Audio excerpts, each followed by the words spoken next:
Always diary world. இன்னைக்கு நம்ம வீடியோவில் கோதுமை அல்வா டேஸ்ட்டாக வீட்லேயே எப்படி செய்யலாம் அப்படிங்கிறத பார்க்க போகிறோம். இப்போ வாங்க வீடியோக்குள்ளே போகலாம்.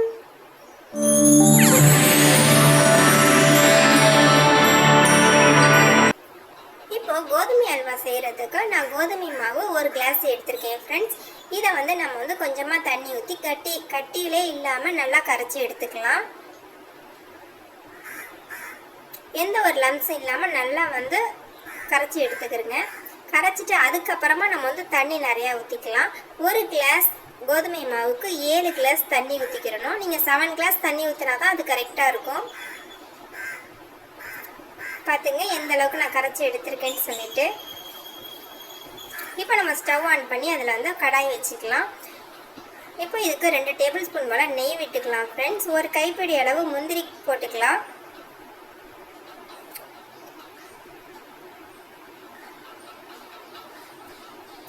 முந்திரியை நல்லா வறுத்து எடுத்துக்கலாம். நல்லா கலர் மாற அளவுக்கு நம்ம வறுத்துக்கலாம். நான் ஒரு கைப்பிடி அளவுக்கு போட்டிருக்கேன். உங்களுக்கு எந்த அளவுக்கு தேவையோ அந்த அளவுக்கு நீங்கள் போட்டுங்க. பாருங்கள் நல்லா கலர் மாறிடுச்சு. இப்போ இதை நம்ம பிளேட்டுக்கு எடுத்து மாற்றி வச்சுக்கலாம். மாற்றிட்டு நம்ம கரைச்சி வச்சுருக்கோம்ல கோதுமை மாவு, அதை அப்படியே இதில் ஊற்றிக்கலாம் ஃப்ரெண்ட்ஸ்.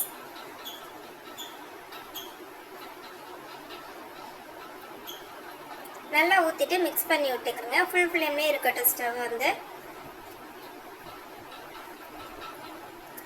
இதுக்கு நம்ம கை விடாமல் கிண்டிக்கிட்டே இருக்கணும். அப்போ மிக்ஸ் பண்ணால் தான் நமக்கு கட்டிகள் எதுவுமே வராது, அடி பிடிக்காது. கரெக்டான பக்குவத்தில் அல்வா ரெடியாகி வரும். அதனால் நம்ம கண்டிப்பாக கை விடாமல் கிண்டிக்கிட்டே இருக்கணும் ஃப்ரெண்ட்ஸ். இப்போ நம்ம சுகர் 3 கிளாஸ் எடுக்கணும். அதில் நான் ஒரு 4 டேபிள் ஸ்பூன் எடுத்து கேரமலைஸ் பண்ண போகிறேன். இதுதான் நம்ம கலர் கொடுக்கறதுக்காக செய்ய போகிறோம். நம்ம வேறு எந்த ஃபுட் கலரும் சேர்க்கலை.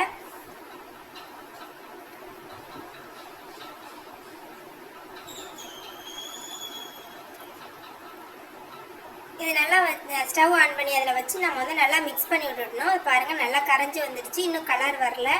நல்லா கலர் வரட்டும். இது இப்போ நம்ம கோதுமை மாவு கரைச்சி ஊற்றணும்ல, அது நல்லா கொதிச்சு வந்துகிட்டு இருக்குது. இதையும் நல்லா நான் மிக்ஸ் பண்ணி விட்டுக்கிறேங்க.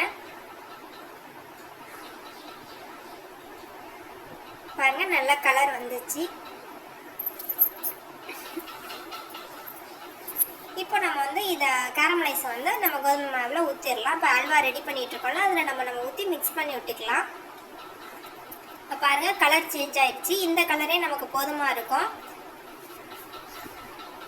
இப்போ ஒரு கிளாஸ் கோதுமை மாவுக்கு நம்ம 3 கிளாஸ் சுகர் எடுத்திருக்கோம். அதில் 4 டேபிள் ஸ்பூன் கேரமலைஸ் பண்ணிட்டோம். மீதி உள்ள சுகரை இதில் நம்ம அப்படியே சேர்த்துக்கலாம் ஃப்ரெண்ட்ஸ். சேர்த்துட்டு நம்ம அப்படியே மிக்ஸ் பண்ணி விட்டுக்கிற வேண்டியது தான். மிக்ஸ் பண்ண உடனே அப்படியே அந்த மாவு அப்படியே மாறி வரும் பாருங்க.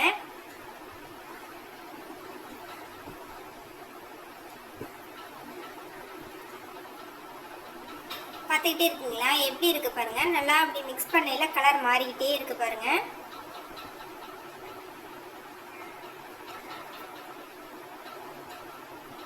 அப்படியே திக்கலாகிற மாதிரியே வருது பார்த்தீங்களா, அந்த மாதிரி தான் வரணும். இதுதான் கரெக்டான பதம். இதுலேயே உங்களுக்கு தெரியும் கரெக்டாக வருது அப்படின்னு சொல்லிட்டு.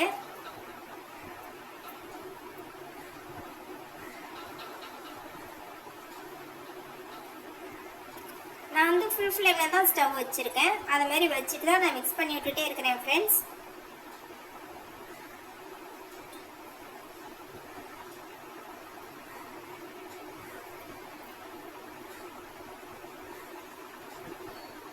பாருங்க இந்த அளவுக்கு மாறி வந்திருக்கட்டு.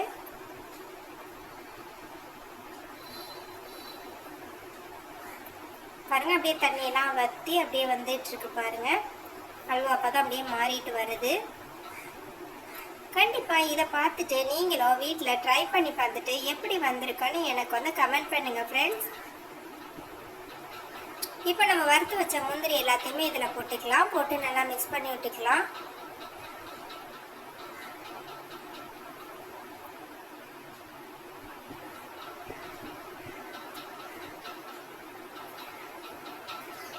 இப்போ நான் நெய் எடுத்திருக்கேன் ஃப்ரெண்ட்ஸ். ஒரு ஹாஃப் கிளாஸ் எடுத்திருக்கேன். ஒரு கிளாஸ் கோதுமை மாவுக்கு ஹாஃப் கிளாஸ் போல் நெய் எடுத்திருக்கேன் ஃப்ரெண்ட்ஸ். இதை நம்ம வந்து கொஞ்சம் கொஞ்சமாக விட்டு நம்ம வந்து மிக்ஸ் பண்ணி விட்டுக்கலாம். இந்த அல்வாவில் ஃபுல்லாக விட்டுறாதீங்க நெய் எல்லாத்தையுமே, அந்தளவுக்கு நல்லா ஒழுங்காக வராது. அதுக்காக நீங்கள் ஒவ்வொரு டீஸ்பூனாக விடுங்க. உள்ளார வந்து அப்சர்வ் பண்ணிக்கிட்டே இருக்கும் நெய் எல்லாத்தையும். அதுக்கப்புறம் அப்சர்வ் ஆனதுக்கு அப்புறமே நீங்கள் கொஞ்சம் கொஞ்சமாக நெய் விட்டு அப்படியே மிக்ஸ் பண்ணி விட்டுட்டே இருங்க.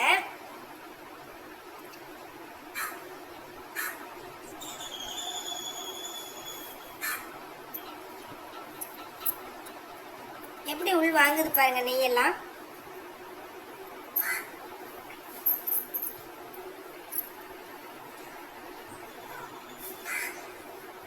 நம்ம எடுத்து வச்சிருக்க எல்லா நெய்யுமே இதே மாதிரி கொஞ்சம் கொஞ்சமாக விட்டு நம்ம வந்து மிக்ஸ் பண்ணிகிட்டே இருக்கணும்.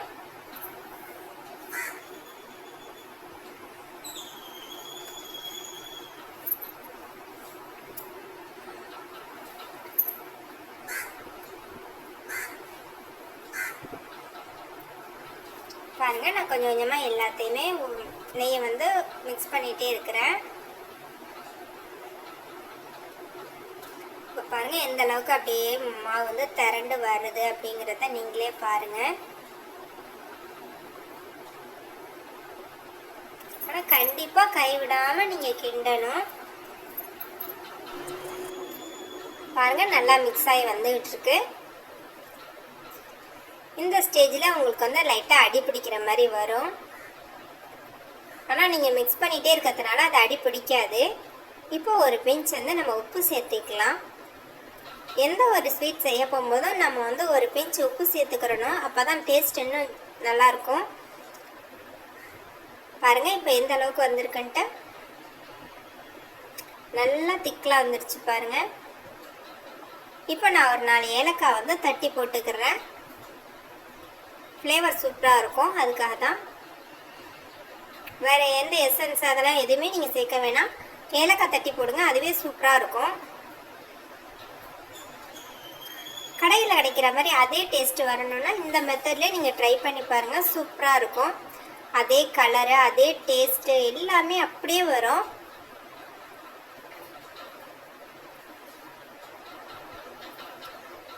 என்ன இதில் ஒன்றுன்னு சொன்னால் நம்ம கைவிடாமல் கண்டிப்பாக இது கிளறி தான் ஆகணும்.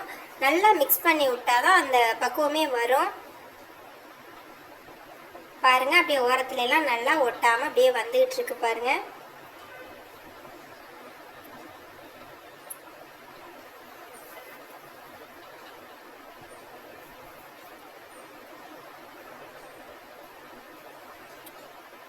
நல்லா மிக்ஸ் பண்ணி விட்டுட்டே இருங்க. அவ்வளோதான், நம்ம எடுத்து வச்ச எல்லா நெய்யுமே நம்ம ஊற்றியாச்சு. பாருங்கள் கரெக்டாக வந்துடுச்சு. இதை பாருங்கள் எந்த அளவுக்கு வந்திருக்குன்னு. இன்னும் ஒரு 5 நிமிஷம் வச்சு நம்ம கிளறணும்னா கரெக்டான கன்சிஸ்டன்சி வந்துடும். இதுக்கு பக்குவம் என்னென்னா ஒட்டாமல் வரும், அவ்வளோதான். அதான் நம்ம அந்த பக்குவத்தை பார்த்து இறக்கிற வேண்டியதுதான்.